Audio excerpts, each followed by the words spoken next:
नमस्कार दोस्तों, स्वागत है आपका मेरे चैनल पर। तो दोस्तों, आज हम पढ़ेंगे कि भारत के अंदर जो ब्रिटिश काल में अर्थव्यवस्था थी, उस अर्थव्यवस्था के आधार पर क्या क्या घटनाएं घटी। मैंने आपको बताया भू राजस्व व्यवस्था की स्थापना हुई, दूसरा कृषि का व्यवसायीकरण हुआ। अब इन दोनों परिवर्तनों से भारत के अंदर जो कुप्रभाव पड़े, मैं आपको आज वो बताने जा रहा हूं। भारत के अंदर जो इसका मुख्य कुप्रभाव पड़ा वो था भारत के अंदर अकाल, अर्थात ब्रिटिश भारत में अकाल की स्थिति। तो आज हम पढ़ेंगे ब्रिटिश भारत में अकाल की स्थिति। तो देर ना करते हुए हम स्टार्ट करते हैं। दोस्तों, ब्रिटिश भारत में अकाल की स्थिति, मैंने आपको बताया कि भारत के अंदर दो स्थिति थी। भू राजस्व व्यवस्था पहली स्थिति, दूसरी थी कृषि का व्यवसायीकरण दूसरी स्थिति। अब इसमें भू राजस्व व्यवस्था में क्या था? भू राजस्व व्यवस्था में जो किसान थे उन्होंने क्या काम किया, अधिक लगान के कारण जो था खेती करनी छोड़ दी। अर्थात इसका जो पहला पॉइंट है हमारा, मैं आपको थोड़ा सा बता देता हूं। जो भू राजस्व व्यवस्था थी उसके अंतर्गत जो किसान खेती करते थे वो अगर लगान सही समय पे नहीं देते थे तो उनकी जमीन छीन ली जाती थी और दूसरे किसान को दे दी जाती थी। तो उसमें क्या होता था, किसान बेरोजगार हो जाता था, उसको भूखमरी का सामना करना पड़ता था और अनेक अंग्रेजों द्वारा यातनाएं सहनी पड़ती थी।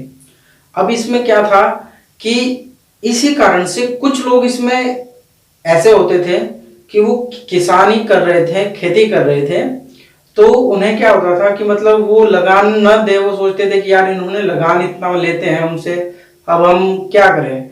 तो कुछ किसानों ने लगान अधिक होने के कारण खेती में रुचि लेना बंद कर दिया, जिसका परिणाम क्या हुआ? जिसका परिणाम ये हुआ कि जो कम मात्रा में खाद्यान्न फसल उग रही थी वो भी बंद हो गई। तो पूरी तरह से किसानों का नकदी फसलों को बढ़ावा देना और खाद्यान्न फसलों को कम उगाना, यही एक मुख्य ऐसा कारण था।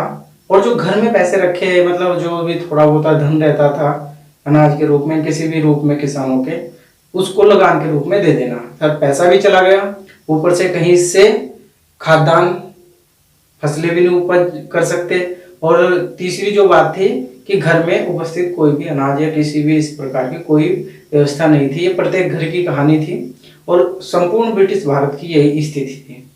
तो दोस्तों, हम शुरू करते हैं पॉइंट टू पॉइंट। तो दोस्तों, भू राजस्व व्यवस्था ब्रिटिश भारत में अकाल। भू राजस्व व्यवस्था, अधिक लगान के कारण किसानों ने खेती में रुचि लेना बंद कर दिया, जैसा कि मैंने आपको बताया। ये एक मुख्य कारण था ब्रिटिश भारत में अकाल का। दूसरा कारण था कृषि का व्यवसायीकरण। अब इसके अंदर मैं आपको 3 पॉइंट बताऊंगा कि नकदी फसलों का अधिक मात्रा में उगाना, मतलब जो नकदी फसलें थी जैसे अफीम, नील, रबर, कपास, इस तरीके की नकदी फसलें थी, उनका अधिक मात्रा में उगाना, उनकी उपज ज्यादा होना।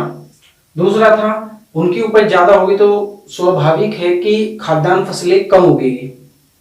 दूसरा कारण था खाद्यान्न फसलों का कम उत्पादन होना। और तीसरा मुख्य कारण था इसका कि भारत के जो परंपरागत उद्योग थे उनको बंद कर दिया गया। और जो परंपरागत उद्योग थे उसमें आता था हमारा जैसे शिल्पकार उद्योग, दस्तकार, हस्तकार, इस टाइप के, जैसे चमड़े से जूते बना देते थे, है ना, और कताई बुनाई, इस तरीके के छोटे छोटे काम परंपरागत उद्योग थे, इनका बंद हो गया। और दूसरी तरफ इनसे एक काम छीन लिया गया, दूसरी तरफ इन्हें एक लगान के रूप में ददनी प्रथा के अंतर्गत, जो मैंने आप पिछले चैप्टर में पढ़ाई थी, पिछली वीडियो में, ददनी प्रथा के अंतर्गत परंपरागत उद्योग को मैंने अच्छे से समझाया है, तो कृपया आप वो देख लीजिएगा। तो इसका जो इफेक्ट पड़ा, इन तीनों का, कृषि का व्यवसायीकरण का जो इफेक्ट पड़ा, इसमें परंपरागत उद्योग का जो इफेक्ट पड़ा वो था बेरोजगारी, गरीबी का बढ़ना। तो दोस्तों, आप समझ गए होंगे कि ब्रिटिश भारत में अकाल के 2 ही मुख्य कारण थे। पहला मैंने आपको बताया, भू राजस्व व्यवस्था के अंतर्गत अधिक लगान के कारण किसानों ने खेती में रुचि लेना बंद कर दिया था। और दूसरा था कृषि का व्यवसायीकरण। तो यही मुख्य कारण था। अब मैं आपको बता देना चाहता हूं कि प्लासी के युद्ध के बाद से स्वतंत्रता तक भारत के अंदर 9 बड़े अकाल पड़े।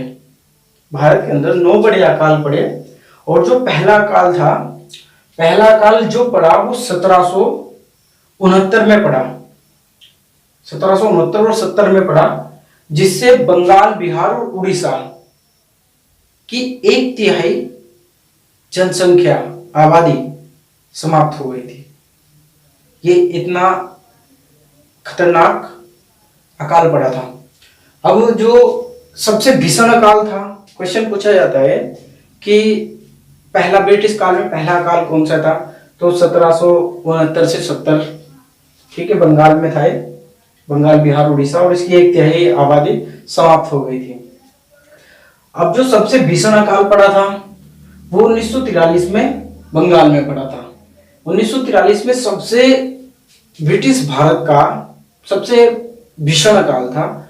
1943 में बंगाल के अंदर से जो बंगाली लोग रहते थे वो अपनी जीविका, भूख से बचने के लिए यूपी, बिहार के क्षेत्रों में जाके बस गए, उत्तराखंड वगैरह में भी। तो अक्सर आप लोग देखते होंगे कि हर गांव में या 1-2 गांव के डिस्टेंस पे एक बंगाली टोला पाया जाता है। और मतलब कुछ गांव में तो आपने देखा होगा कि बंगाली डॉक्टर वगैरह रहते हैं। और बंगाली जो लड़कियां होती है, जो महिलाएं होती है, वो शिक्षा, आपने देखा होगा कई स्कूल में बच्चों को पढ़ा रही होती है। इस तरीके की मतलब एक बंगाली जो लोग थे उन्होंने स्थानांतरण कर लिया, कहाँ पे, सिर्फ भूखमरी के कारण से 1943 में यूपी, बिहार के क्षेत्रों में, मध्य भारत में। तो दोस्तों, मुझे इस वीडियो से यही आपको बताना था कि ब्रिटिश काल में ब्रिटिश भारत में अकाल, ठीक है, ये क्वेश्चन पूछ लिए जाते हैं। तो दोस्तों, अगर आपको मेरी वीडियो अच्छी लगी तो प्लीज लाइक, शेयर और कमेंट जरूर कीजिएगा। धन्यवाद।